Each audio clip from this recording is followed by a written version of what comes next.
38 سالہ زندگی میں نے یہودیوں کے متعلق جو دیکھا اور ان کے متعلق جو سنا، وہ انسان کو بدترین انسانیت میں لاتے، بلکہ انسان کو انسان کے درجے سے نکال کر حیوانیت کے درجے میں لاتے، اس کو بے حیائی، فحاشی اور یعنی بد اخلاقی، سوء اخلاقی کی طرف لے کر آتے ہیں۔ چنانچہ آپ دیکھ رہے ہو، آپ کے سامنے ہے۔ اور یہودیت میں اسی طرح عیسائی ان کے تابع ہو کر وہ بھی اس طرح کوشش کر رہے ہیں، اور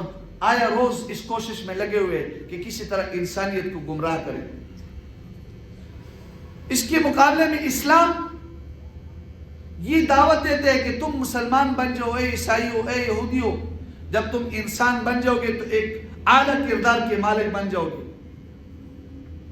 شرافت کا پتلا، صفت نما انسان بن جاؤ گے، اور دنیا میں بھی کامیاب ہوں گے اور آخرت میں بھی